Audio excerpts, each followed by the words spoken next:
नजरिया मिलल त दिलवा धड़के लगल,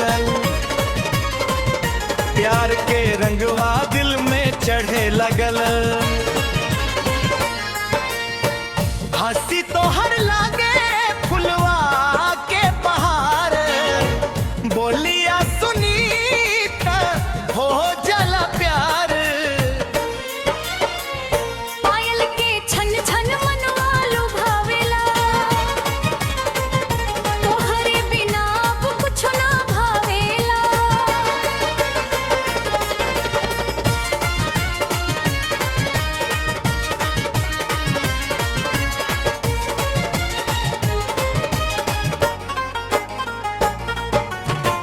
हाथवा पकड़ के मेला घूमैब, जीवन भर तोहरा साथ निभैब। रोआ मुस्कानी सबसे निराली, तोहरे खातिर जानो बखाली।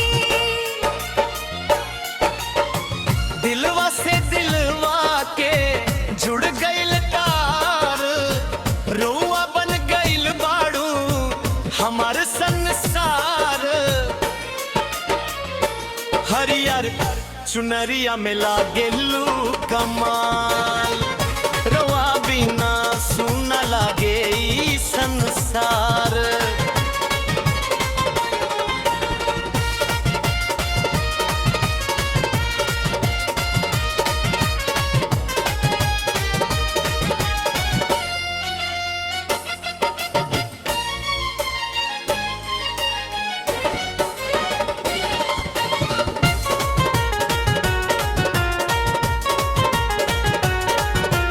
हरिया रे हर हरिया में लागेलू कमाल हो, तोहरा देखे खातिर उमड़वा गाँव हो।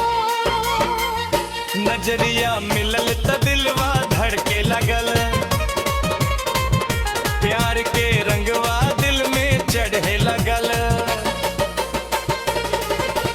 हंसी तोहार लागे फुलवा के बहार, बोलिया सुनी त हो जाला प्यार। पायल के छन छन मनवा लुभावेला, तोहरे बिना कुछ ना भावेला।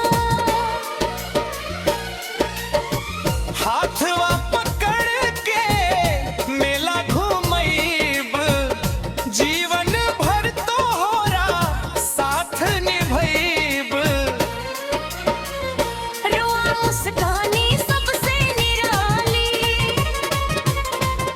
तोहरे खातिर जानो बखाली। दिलवा से दिलवा के जुड़ गइल तार, रहुआ बन गइल बाड़ू हमर संसार।